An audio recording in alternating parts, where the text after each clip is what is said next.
방송에서 제공하는 투자 정보는 투자 판단에 대한 조언입니다. 방송에서 제공하는 주식의 가치, 가격 상승 및 가격 하락에 대해서는 방송사에서 보장하지 않습니다. 오늘의 헤드라인 뉴스입니다. 허들로 백악관 국가경제위원회 위원장은 중국과 아직 합의에 이르지 않았지만 이번 주 협상에서 진전을 이룰 것으로 기대한다고 말했습니다. 허들로 위원장은 한 포럼에 참석해 특히 중국의 지식재산권 문제 등 무역과 관련한 미국의 우려를 처음으로 인정했다면서 이는 엄청난 진전이라고 평가했습니다. 미국의 3월 민간 부문 고용이 18개월 이내 최저치를 기록하며 시장의 예상을 대폭 밑돌았습니다. 전미 고용보고서에 따르면 3월 민간 부문 고용 증가는 12만 9천 명으로 집계됐습니다. 2017년 9월 이후 가장 나쁜 월간 기록입니다. 뉴욕 증시에서 주요 지수는 미국 경제지표 부진에도 중국과의 무역 협상 기대로 상승했습니다. 뉴욕 증권거래소에서 다우존스 지수는 전장보다 0.15% 상승했고 S&P 500 지수는 전장보다 0.21%, 나스닥 지수는 0.6% 오르며 마감했습니다. 특히나 무역 협상에 대한 기대로 이에 민감한 반도체주가 강세를 보이면서 장을 주도했습니다. 우리나라가 세계 최초로 5G 서비스 상용화를 시작했습니다. 업계에 따르면 SK텔레콤, KT, LG U+ 등은 어젯밤 오후 11시부터 일반인 대상 5G 스마트폰 개통을 시작했습니다. 개통은 당초보다 이틀 앞당겨 이뤄졌습니다. 이번 조기 개통은 미국 버라이즌이 당초 예정보다 7일을 앞당겨 오늘 5G 서비스를 시작한다는 동향이 알려진 데 따른 조치입니다.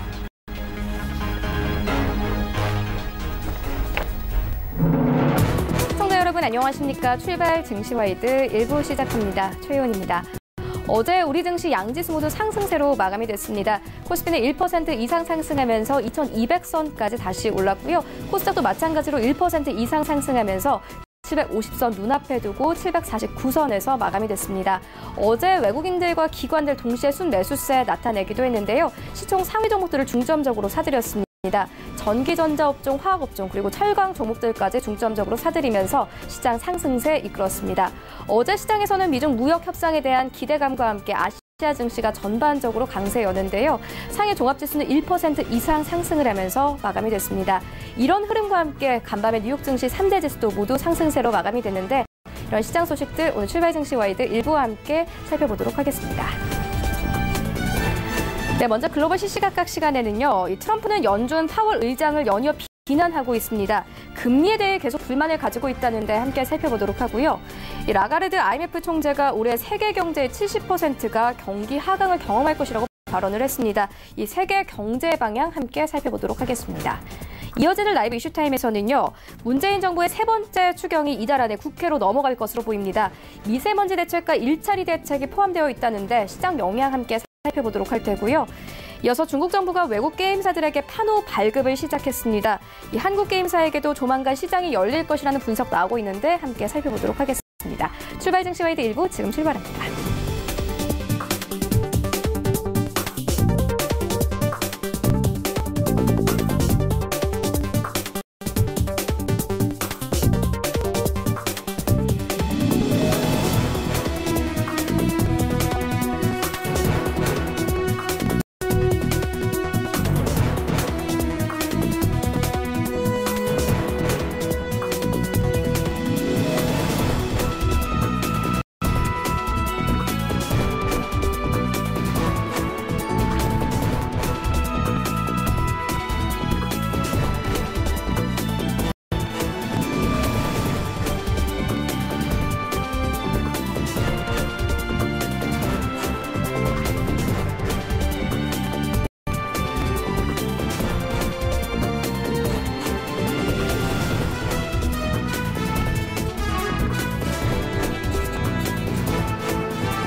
시장의 중심이 되는 이슈를 꼼꼼하게 체크합니다. 글로벌 시시각각 시간인데요. 헌터스 경제연구소 김진석 부소장 모셨습니다. 안녕하십니까? 안녕하세요. 네, 먼저 첫 번째 이슈부터 시작을 해보도록 하겠습니다. 시장 상황부터 함께 짚을 텐데요. 간밤에 뉴욕 증시 3대 지수는 모두 상승세로 마감이 됐습니다. 보니까 좀 경제 지표는 부진했지만 그래도 미중 무역 협상에 대한 기대감과 함께 시장은 좀 기대를 가졌거든요. 네네. 어떤 종목들이 좀 중점적으로 올랐나요? 일단 오늘 같은 경우에는 3대 지수가 상승했다 말씀하셨고요. 다만 상승폭이 그렇게 크지 않았다 이런 부분들을 우리가 주의를 좀 하셔야 될 것 같습니다. 자, 무엇보다도 다우, 나스닥, S&P 500 지수들이 소폭이나마 상승했다는 걸 보면 결국 이젠 이후의 시장을 과연 너무 시장이 좀 숨고르게 하는 것은 아닌가 이런 좀 말씀을 먼저 드려봐야 되겠고요. 또한 통상 미국의 NEC 즉 어떻게 보면 정확한 플레임이 레리 커들러 NEC 위원장이 현재 어저께부터 미국과 중국의 어떤 무역 대표단이 미국에서 회의를 하고 있는데 회의가 잘 되고 있습니다 이런 얘기하고 있고요. 수치상으로는 표현이 좀 적절하지 않지만 90% 정도 잘 되고 있습니다. 이런 얘기가 있어서 예상보다 시장의 기대감이 커지고 있다. 이렇게 좀 말씀을 드려보겠습니다. 따라서 이번에 미중 고위급 회담이 어떻게 되더라도 기본적으로 오늘 미국 3대 지수의 상승의 기본 키팩트는 잘 될 것이다. 그런 부분들이 반영되고 있다. 이렇게 좀 말씀드려보겠고요. 따라서 몇몇 종목들 보시면서 리뷰를 좀 다시 한번 이어드리겠습니다. 자, 그러다 보니까 오늘 새벽 소위 반도체주 종목들의 상승폭이 커지고 있는데요.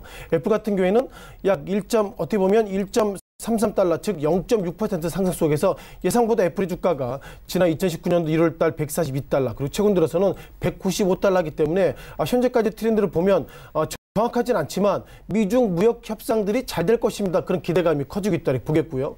또한 엔비디아 같은 경우에는 우리가 그래픽 쪽으로 상당히 좀 강점이 있는 미국의 기업 중에 하나인데 이 기업도 작년 12월 달에는 124달러, 최근 들어서는 188달러이기 때문에 미증시의 어떤 논란이 있음에도 불구하고 반도체 업종들의 흐름들이 상대적으로 좋아지고 있다고 보겠습니다.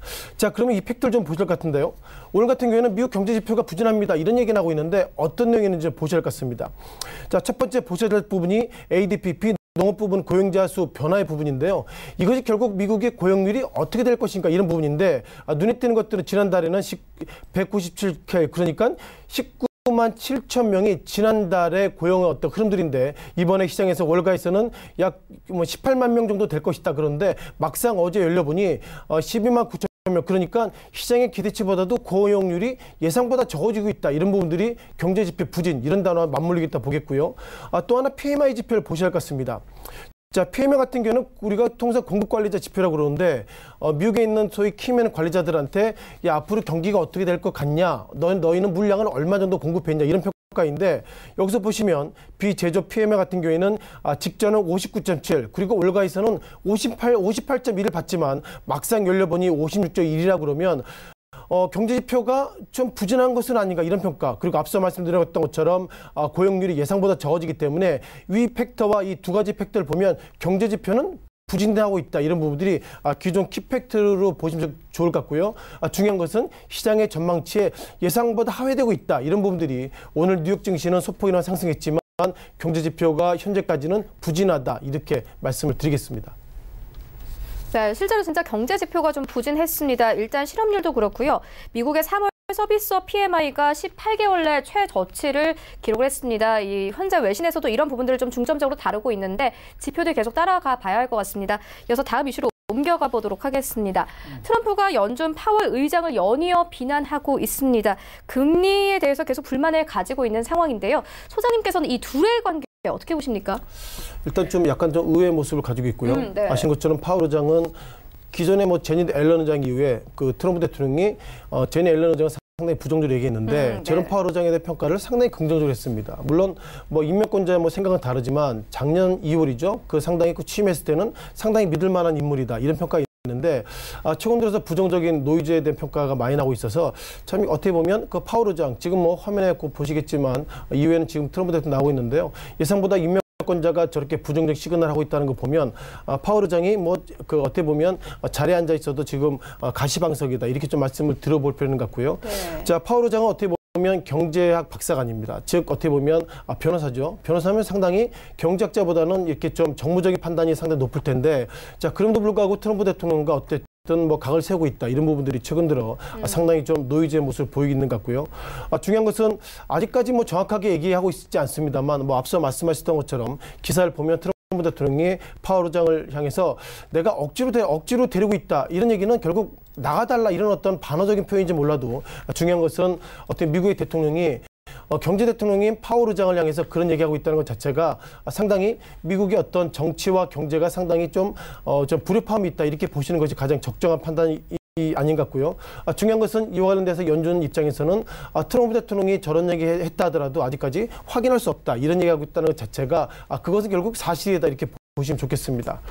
중요한 것은 트럼프 대통령이 그 가장 믿었던 파월 의장을 추천했던 사람이 어떻게 보면 미국의 어떤 재무부 장관이죠. 어떻게 재무부 장관을 향해서 상당히 부정 얘기하고 있고 기본적으로 트럼프 대통령이 이렇게 보는 것 같습니다. 즉 만약에 그 제롬 파월 의장이 작년에 금리를 내부 올렸는데 금리를 올리지 않았다면 주가가 지금보다 더 올라가야 될 것이고 그것이 결국 주가가 올라간다는 것이 트럼프 대통령의 어떤 정책이 치게 될 것 같은데 그것을 훼손하고 있다 이렇게 보시는 것이 맞는 것 같습니다.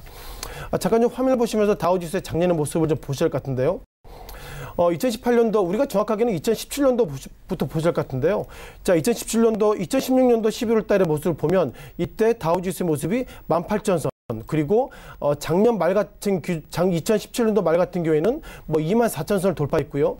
작년에 이후의 예상보다 작년의 주가가 상승보다 하락이 폭이 커졌습니다. 자, 그러다 보니까 트럼프 대통령이 결국 작년에 금리를 올리지 않았다면 주가가 지금 뭐 26,000선이 아니라 30,000선, 40,000선 가게 되고 그것이 결국 이후에 트럼프 대통령의 재선에 상당히 긍정적 영향을 미칠 텐데 결국 이 모든 책임은 결국 금리 인상이다 이렇게 보고 있다 이렇게 말씀드려보겠고요.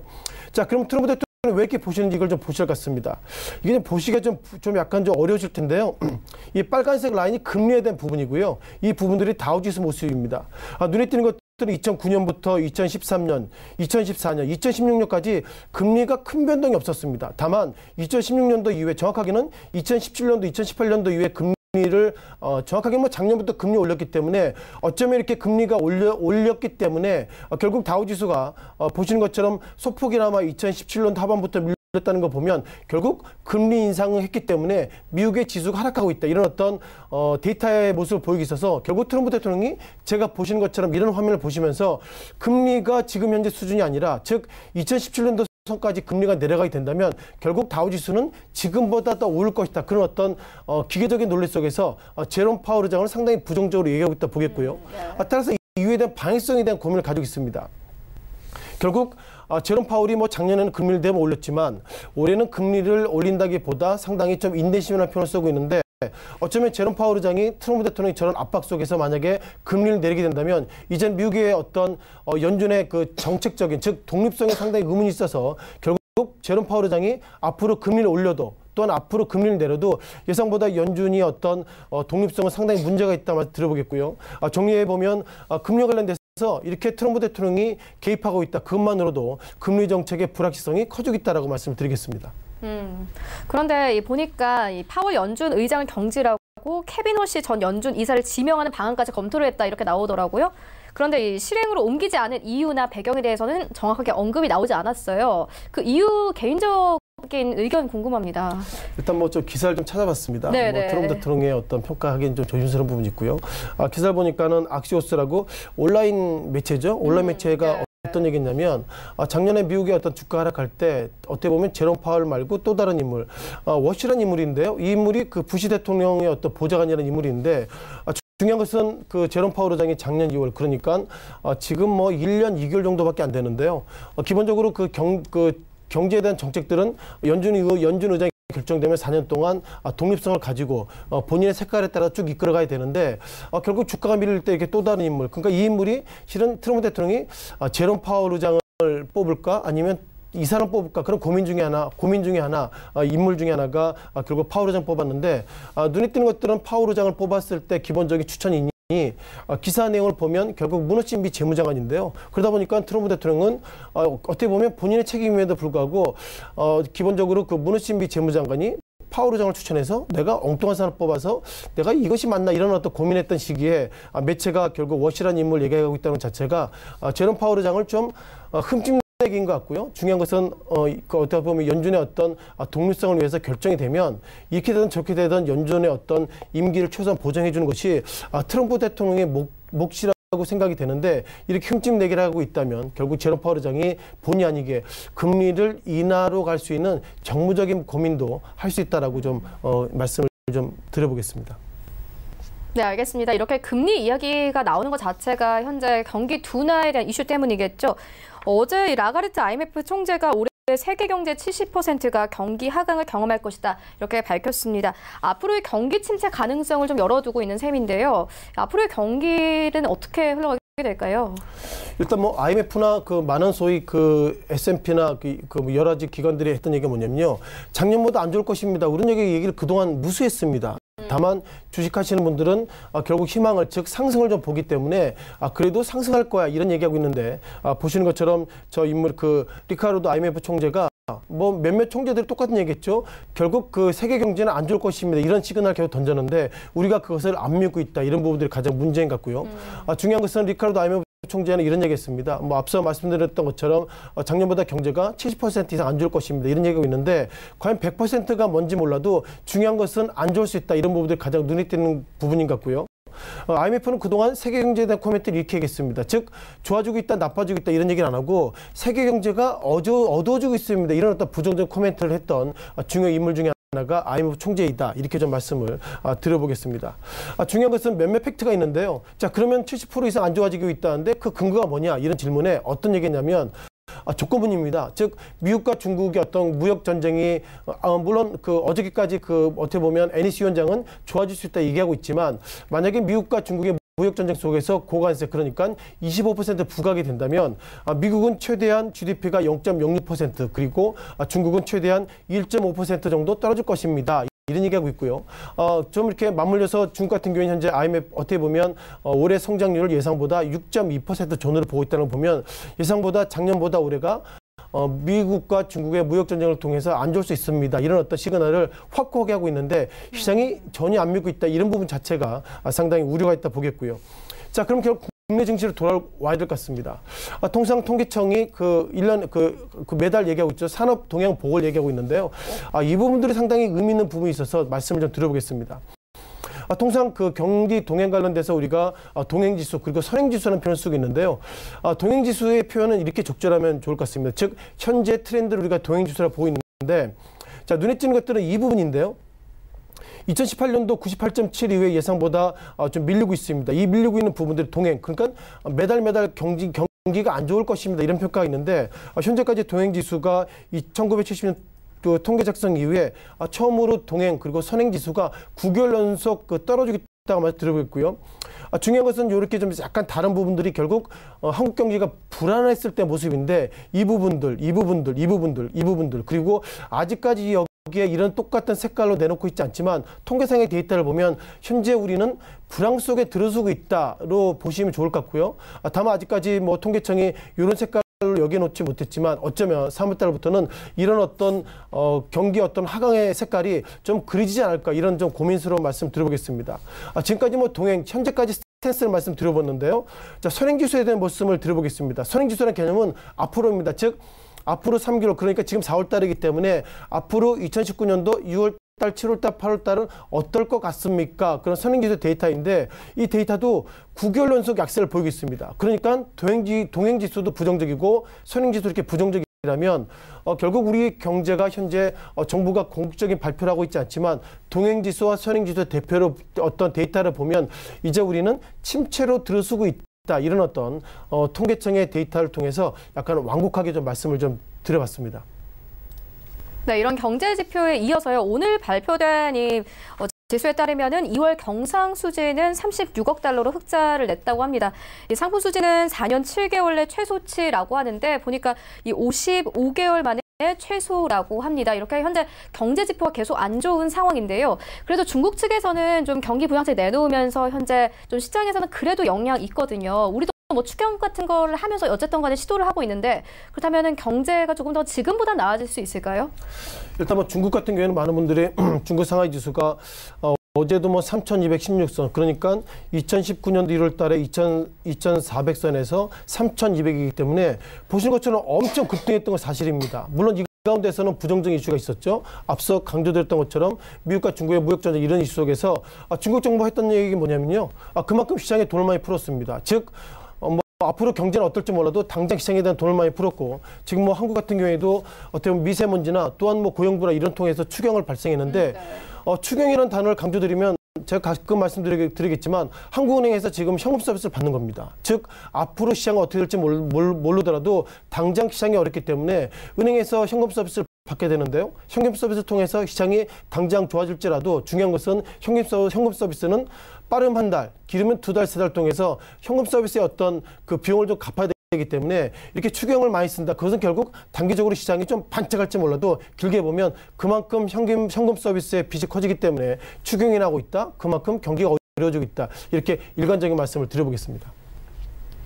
네, 알겠습니다. 지금까지 헌터스 경제연구소 김진석 소장과 함께했습니다. 고맙습니다. 고맙습니다.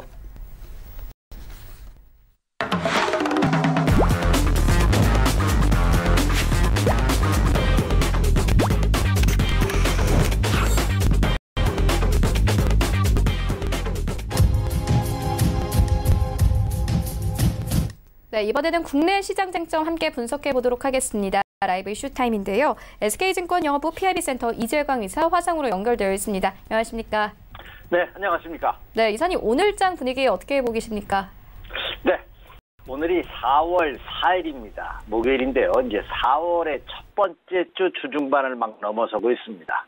이미 앞서서도 4월의 첫째 주가 굉장히 중요한 분기점이 될 가능성이 높다 하는 말씀을 드렸는데 오늘장과 내일장 굉장히 중요하지 않을까 이렇게 예상이 됩니다. 사실 그동안에는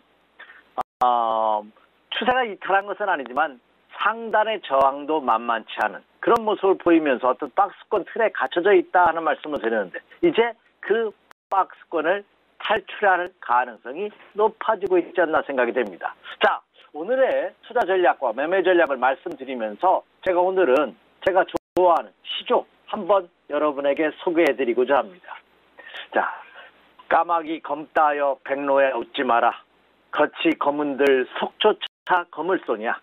거치고 속 좁은 이는 너뿐인가 하노라. 여러분 학창시절 외웠던 아마 시조이지 않나 생각이 됩니다. 조선시죠. 조선 초기 태종 때 영의정이 지낸 이직의란 분의 그렇죠. 영의정 이직이라는 분의 작품인데요. 자, 여기서 내파는 의미가 굉장히 큰데 주식시장도 바로 이런 모습이 아닌가 생각이 됩니다. 겉으로 보이는 거하고 그렇죠. 속에 있는 거하고 다른 경우가 굉장히 많아요. 그 속을 볼 줄 아는 시만을 가져야만 주식시장에서도 성공할 수 있지 않나 생각이 되고 있습니다. 자, 그렇다고 본다면 최근 국내 시장의 모습, 경제지표의 모습을 본다면 여전히 겉은 검해요. 다시 말씀드려서 겉은 새파래요. 근데 속으로는 붉은 단풍이 다시 말해서 주가의 상승을 의미하는 붉은색이 이미 일어나고 있다는 조짐이 여기저기서 나타나고 있다는 점입니다. 잠시 후 마지막에 투자 전략 시간을 통해서 다시 한번 언급해드리겠지만 국내 주식시장도 이제는 그동안의 침체 국면에서 벗어나는 조짐이 현실적으로 나타나고 있다. 눈에 보이는 것은 아직 답답하고 우울한 소식뿐이지만 그러나 이미 안에서는 상승의 싹이 이미 트는 그런 모습이 감지되고 있다. 최근 들어서 날씨도 굉장히 춥습니다. 저도 이건 겨울이 다시 된 것이 아니냐. 어떤 분이 그러시더라고요. 날씨가 너무 춥습니다. 그랬더니 크리스마스가 가까워 오고 있어서 춥다고. 이렇게 아재 개그라고 하나요? 좀 썰렁한 그 개그를 하시는 분이 있었는데 그렇다고 해서 겨울이 오는 건 아니죠. 예, 봄이 이제 본격적으로 오고 있는 마지막 전초가 아닌가 이런 생각을 가져봅니다. 그래서 주식시장에서 투자자분들께서도 겉으로 눈으로 보이는 것뿐만 아니라 안의 모습도 한번 다시 생각해 볼 수 있는 그런 여유로움으로 접근해야 된다 이렇게 말씀을 드립니다. 네, 상승의 기미가 보이고 있다 이렇게 짚어주셨는데 문재인 정부가 세 번째 추경이 이달 안에 국회로 넘어갈 것으로 보입니다. 미세먼지와 일자리 대책 등이 포함되어 있는데 우리 시장에도 영향 분명할 것 같아요. 어떻게 영향이 있을까요? 네, 이번에 문재인 대통령 정부가 세 번째 추경을 준비를 하고 있죠. 그 IMF에서 GDP의 약 한 0.5% 수준에서 이내에서 해야 된다 하는 그 권고안을 내놨다고 하는데요. 그 권고안에 따르면 약 9조 원 정도가 될 것으로 예상이 됩니다. 그래서 9조 원 미만, 1조 원 이상 9조 원 미만의 추경이 이번에 편성될 것으로 예상이 되는데요. 이 추세력이 편성된다면 물론 논란은 여전히 있습니다.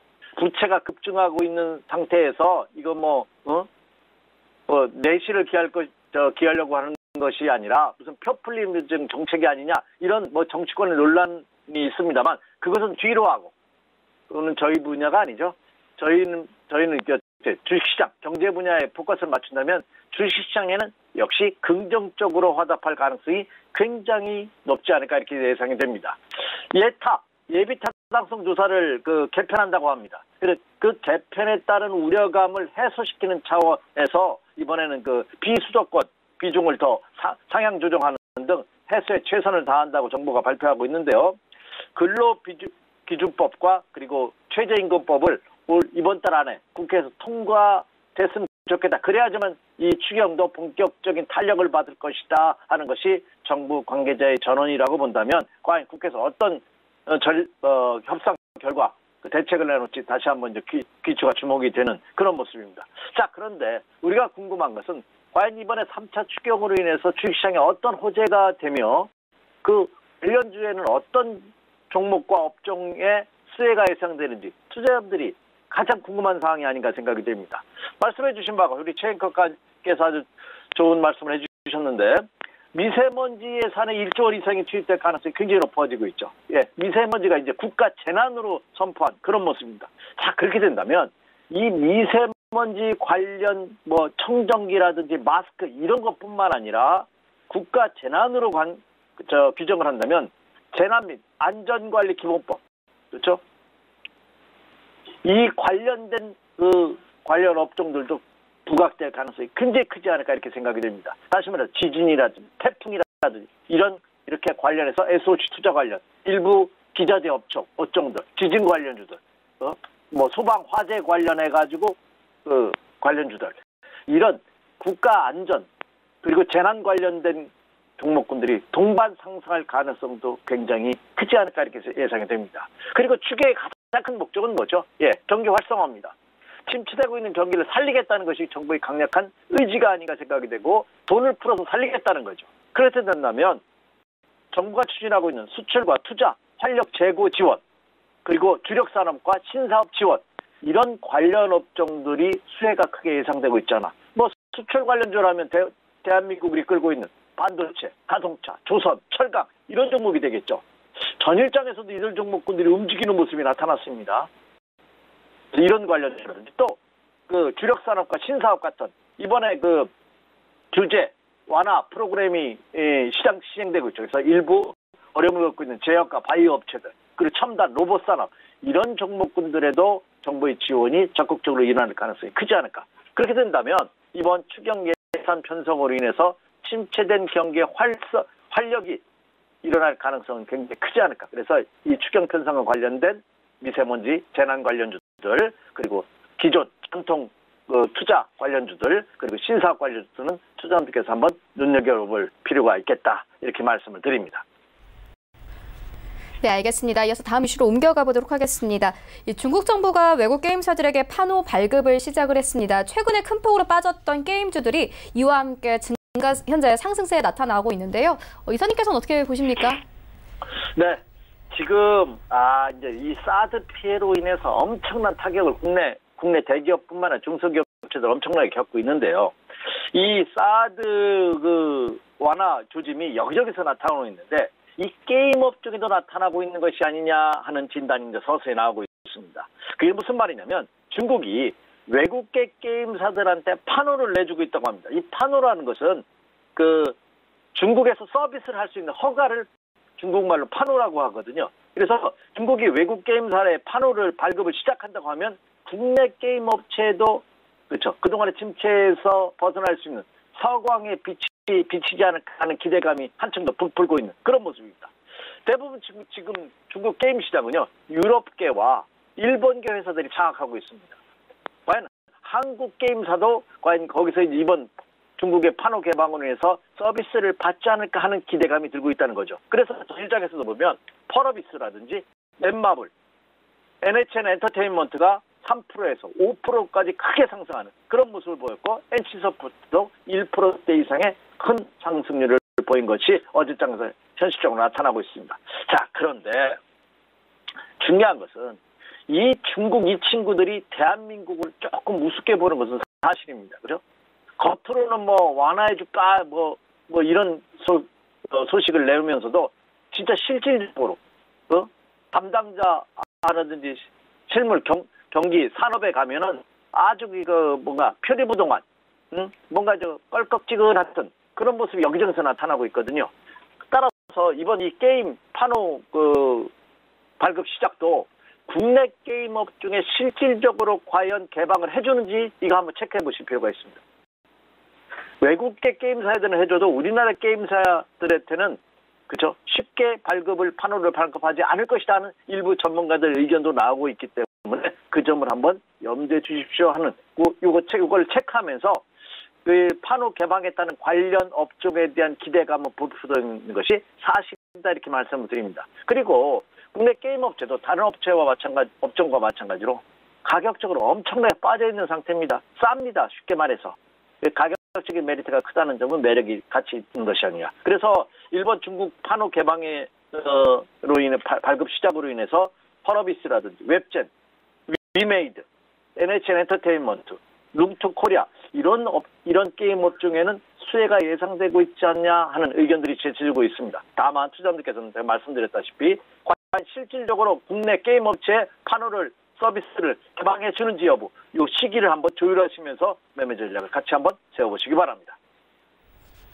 네, 게임주 짚고 왔는데요. 그런데 이사님, 이 간밤에 5G 서비스가 조기 개통을 했습니다. 이 시장에서는 아무래도 영향이 있을 것 같은데요. 우리나라가 현재 5G 상용화가 세계 최초라고 합니다. 이와 관련해서 오늘장 전략도 함께 들어보도록 하겠습니다. 네, 이 5G 참 무슨 기습작 정도 아니고요. 어젯밤 11시부터 이 5G 일반인 통신이 가능한 개통이 됐습니다. 밤 11시에. 왜 이렇게 갑작스럽게 됐냐면 4일날 미국 회사 버라이즌이 4일날 개통이 될 것이다 하는 소식이 전해지자 그렇죠. 세계 최초로 하기 위해서 3일 밤 어젯밤 11시에 개통을 시작했는데요. 그런데 참 묘한 것이 있습니다. 지난해 12월 1일 날 기업형으로는 5G 개통을 대한민국이 최초로 했죠. 그리고 일반형도 4월 3일 밤 11시 개통하면서 역시 세계 최초입니다. 세계 최초의 타이틀을 기업형과 일반형을 모두 갖게 됐는데요. 그것을 갖기 위해서 어젯밤에 기습적으로 개통을 했죠. 자, 그런데 문제는 주가는 어제 이 우리나라 대표 통신 3사가 폭락을 했습니다. SK텔레콤이 3.19%, LG유플러스가 6.07%, KT가 0.73%가 크게 하락하는 그런 모습을 보였습니다. 그 이유가 뭐냐면 KT가 8만 원대 무제한의 서비스를 시작하겠다. 5G인데 기존의 LTE에 비해서 4세대 통신에 비해서 이 5세대 5G는요 10배에서 20배 빠릅니다. 그럼에도 불구하고 8만 원만 내면은 무제한으로 통신이 가능하게끔 그런 발표를 했습니다. 그래서 많은 NS들이 그렇잖아도 어려움을 겪고 있는 통신회사가 이 5G 개통으로 인해서 좀 나아질 것이다 하는 기대감, 이것이 무산되는 것이 아니냐 하는 소식이 전해지면서 어제 크게 하락하는 모습을 보였는데, 자, 전격적으로 서비스 개통으로 인해서 아마 어제의 급락에서는 벗어날 가능성이 있습니다만, 그러나 이것이 현실적으로 데이터상으로, 수치상으로 수익으로 이전되기까지 그런 과정은 좀 필요하지 않을까 이렇게 예상이 됩니다. 어제 SK텔레콤 같은 경우는요, 아이돌 그룹의 대명사죠. 엑소라든지 스포츠 선수 중에 이게 가장 좋은 김연아 선수라든지 이소프츠의 이상혁 씨, 그리고 최장기 회원이라고 어제 SK텔레콤 31년 동안 SK텔레콤을 이용하고 있답니다. 박재원 씨라든지 뇌성마비 환자, 뇌성마비를 겪었던 분이라든지 이런 대표 5분을 가지고 개통식을 했고요. LG유플러스도 어제 했고요. KT도 어제 하는 그런 모습을 보여주고 있습니다. 하지만 말씀드렸다시피 이 과도한 출혈 경쟁이 국내 통신사들로부터 계속 이어지고 있다고 본다면 이것이 순이익으로 이어지는지 여부 한번 체크할 필요가 있겠다, 이렇게 말씀을 드립니다. 네, 알겠습니다. 이어서 오늘장 전략도 함께 들어보도록 하겠습니다. 네, 오늘장 전략을 말씀드리기 앞서 제가 모두에 그렇죠? 겉맞이고 속이 검은 사람이 있고 겉이 검지만 속은 흰 사람이 있다는 말씀 드렸습니다. 주식시장도 마찬가지입니다. 자, 저는 분석은 머리로 하고 가슴으로 해야 되지만 투자는 눈으로 해야 된다는 말씀 이미 드렸죠. 자, 그렇다면 보죠. 오늘 국내 시장의 전략을 말씀드리기 앞서 시간은 없지만 전 세계 시장을 이끌고 있는 미국과 중국 증시 한번 살짝 먼저 보도록 하겠습니다. 준비가 된다면 다우존스 공업지수 일봉 차트 한번 띄워주시기 바랍니다. 제가 왜 이 말씀을 드리냐면 다우가 연중 최고치 신고가 행진입니다. 세계 증시를 이끌고 있는 여전히 오늘 새벽 끝난 뉴욕 증시도 혼주 양상을 보였습니다만 상승을 했거든요. 실적은 안 좋게 나왔어요. 그런데 미국과 중국의 무역 협상이 이제 서명 초읽기에 들어갔다는 소식이 전하면서 상승을 했는데 뉴욕 증시는 신고가 행진을 벌이고 있다는 점입니다. 또 상해 종합지수도 마찬가지죠. 상해 종합지수도 신고가 행진 이미 주 초부터 보이고 있습니다. 이제 어제는 일본 니케이 지수도 연중 최고가 신고가입니다. 자, 그렇다면 세계 증시를 이끌고 있는 선진국들의 증시가 신고가입니다. 어제 이제 쉬어가야 되는 것이 아니냐 하는 인식이 확산되고 있고요. 유럽에서도 영국의 브렉시트로 인해서 주춤거리던 유럽 증시도 어제 급등했습니다. 독일 같은 경우 1.7% 급등하면서 역시 연중 최고가 신고가 행진을 이어가고 있는 그런 모습이 펼쳐지고 있다는 점입니다. 국내 증시도 따라갈 가능성이 굉장히 크지 않을까 생각이 됩니다.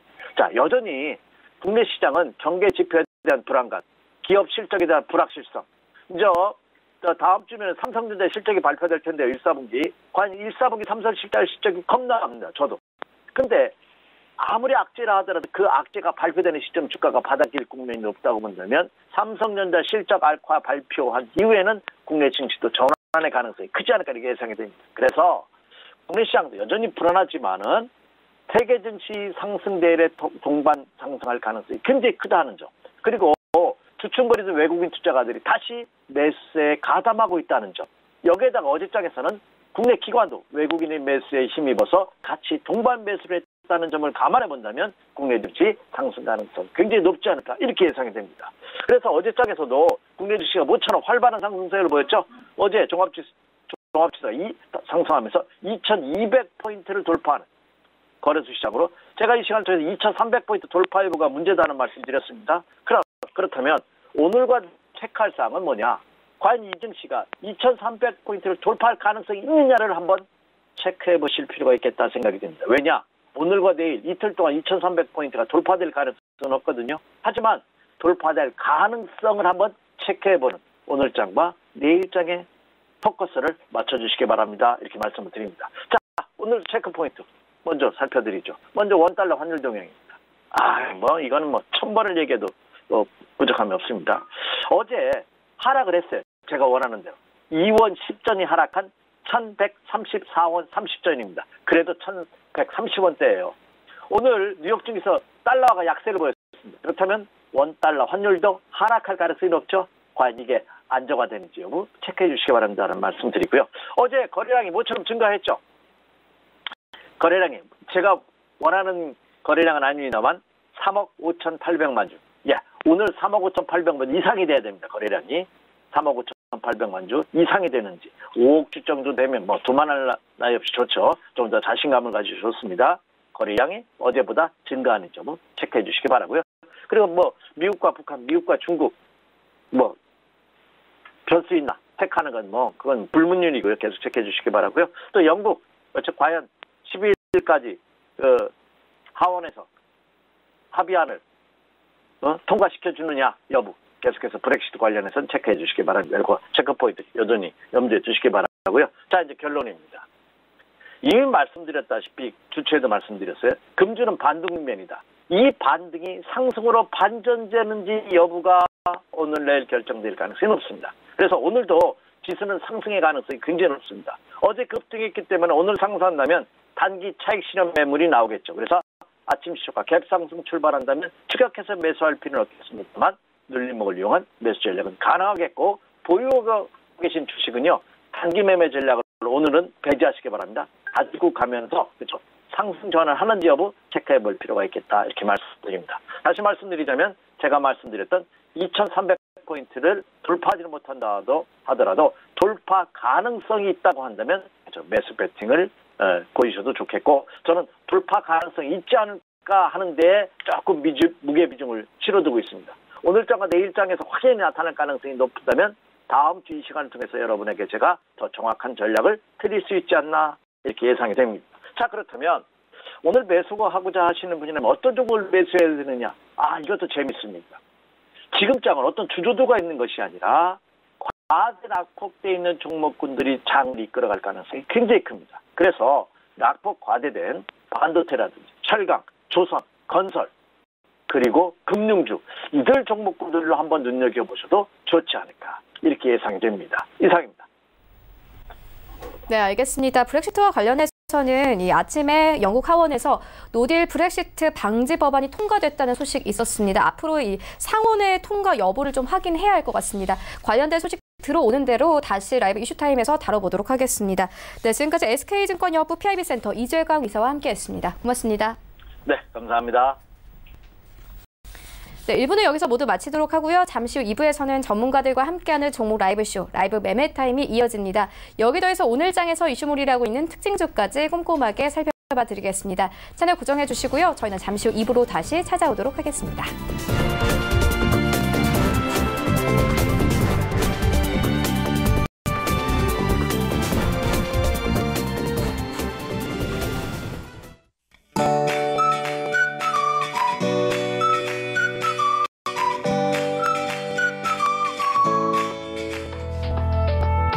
안녕하세요. K웨더 라이프스타일 예보 최현미입니다. 오늘이면 다시 포근한 봄 기온을 되찾겠습니다. 다만 아침과 낮의 기온 변화가 많게는 15도 이상 차이 나는 곳도 있겠는데요. 서울 아침 기온 4도에서 한낮엔 서울, 광주 18도, 대구는 20도까지 오르겠습니다. 입고 벗기 편한 옷으로 체온 유지에 신경 쓰셔야겠습니다. 대기순환은 원활하게 이뤄지면서 미세먼지 걱정은 크게 안 하셔도 되겠습니다. 전국이 보통 수준 예상되고요. 다만 대기가 메말라가면서 화재 사고 예방에 주의가 필요하겠습니다. 오늘은 남해상에서 동진하는 고기압 가장자리에 들겠습니다. 다음은 자세한 지역별 날씨입니다. 중부지방 서울, 경기와 춘천은 밤부터 구름이 많아지겠습니다. 아침에는 영하권을 보이는 곳도 있다가 한낮엔 서울 18도가 되겠습니다. 동해안 지방 낮 최고 기온 20도 안팎으로 따스하겠는데요. 강릉 19도, 속초 20도, 울진은 21도까지 오르겠습니다. 남부지방 맑은 날씨 속에 공기까지 좋아 활동하기 좋겠습니다. 낮 동안 광주, 부산 18도, 대구 20도를 보이겠습니다. 바다의 물결은 동해상에서 최고 3m로 높게 일겠고요. 바람이 강하게 불어 항해나 조업하는 선박은 조심하셔야겠습니다. 당분간 평년 기온으로 돌며 추위는 없겠습니다. 내일은 내륙을 중심으로 비가 내리겠고요. 일요일에는 전국적으로 비가 내릴 전망입니다. 날씨였습니다.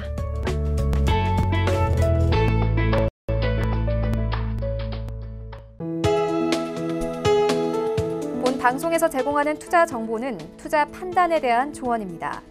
방송에서 제공하는 주식의 가치, 가격 상승 및 가격 하락에 대해서는 방송사에서 보장하지 않습니다.